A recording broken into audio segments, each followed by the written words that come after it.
You know that they don't do home ec in school anymore. Yeah, I was about to bring that up. But there's so much good stuff online that people have been able to. Yeah, maybe we So I don't need to. think probably interest in cooking has increased over past 10 years. That's probably true. That's probably true. Pandemic combined with TikTok. Yeah. A lot of people picking up the pan nowadays.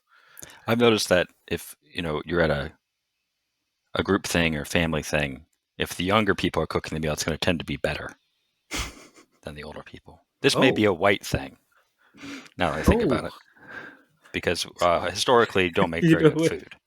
food. Well, My older white people don't really like flavor that They're, much, they're just as terrible a at general cooking. rule. Yeah. Yeah, that's the issue. my sister is insistent that her grandma on her mom's side. I can't speak for her, but that her grandma and our grandma on our dad's side are both losing their touch. Are both losing their touch, Hmm. which is just it's sad when you think of the passage of time. Passage of time. Uh, I hope not. But if that is the case, then we got to make sure we're not losing recipes. Shout out Michael Irvin.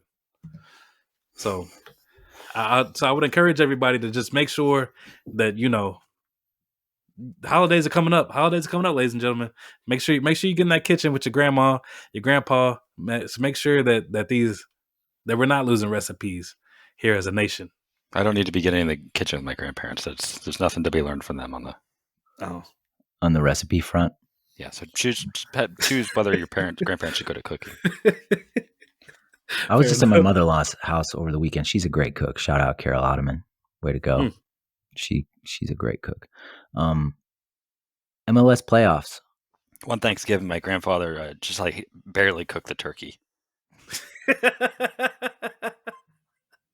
It was like pink, not cooked through. It was like still liquid, and he no one would say anything to him.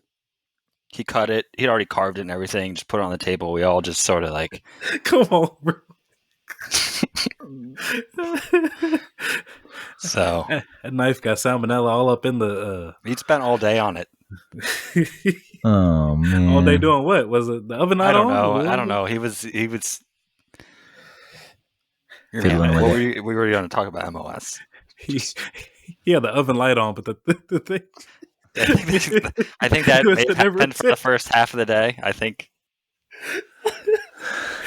So he did it in the oven. He didn't do it like on a smoker or something. Yeah, this was oven. Yeah, Okay. just a limp, wet turkey straight out the oven. Yo, since we're telling these stories, I'm gonna go ahead and for people that don't know, my wife is white. So you know about us a little bit. I do know. She's gonna kill me when I tell this story. But this was the first Thanksgiving in the house that I'm sitting in now. So we bought our house in 2020, and actually we closed on like election day of 2020. So we only been in the house about 3 weeks. We like, look, we gonna have Thanksgiving in our crib, blah blah blah, and just in going through the list of things that you got to go through to host a party, I guess. My wife's just coming to me like, such and such is going to do this. Is that cool? Me. I'm just like, yeah, great. I mean, go ahead. And I remember her telling me one time, like, hey, my mom's going to make the mac and cheese. I'm like, I mean, all right, cool. Thanksgiving comes, the mac and cheese arrives. There is no discernible amount of cheese on top of these noodles. I just see some noodles. I'm looking at these noodles. I'm seeing my reflection. They are shiny.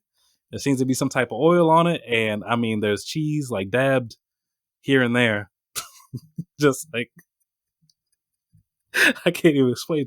It's like the pizza where they just put like a Neapolitan pizza. They just put the like dabs of mozzarella on the pizza, right? That's basically how the cheese was dispersed within this mac and cheese, but a lot less though. Like imagine if the cheese was mainly sauce and just mozzarella on like every other slice. That's what that shit looked like. And that scarred me. Yeah, I've made sure that I've handled things ever since.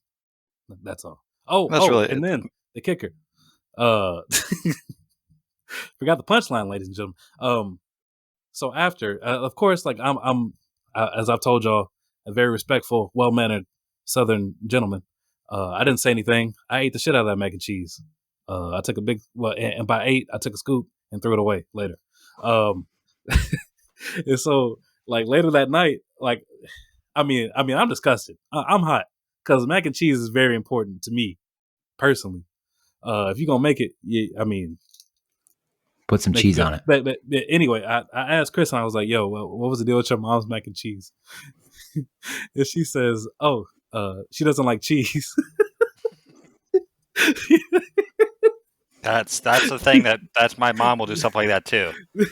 Like she'll change it. She'll make a food and not be into the main ingredient and have no respect for it. Well, the crazy thing here is your wife's mom is she volunteered to make the mac and cheese. Yeah, exactly. That's what they'll do. Yeah, that's what these types will do. And I think word has gotten back to her that me and my brother-in-law were extremely disgusted with what was going on here, but she's not making the mac and cheese anymore. I'll tell you that. So she's left out of the mac and cheese squad from now on.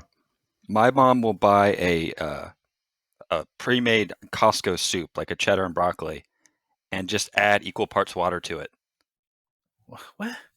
Because it already had too much flavor at the beginning. You got to stretch it out. You know what I'm saying? This is 1930. Yeah, I was about to say that's some depression ass. That's some depression ass meal. But anyhow, yeah, we probably did enough food talk. Happy Halloween, ladies and gentlemen.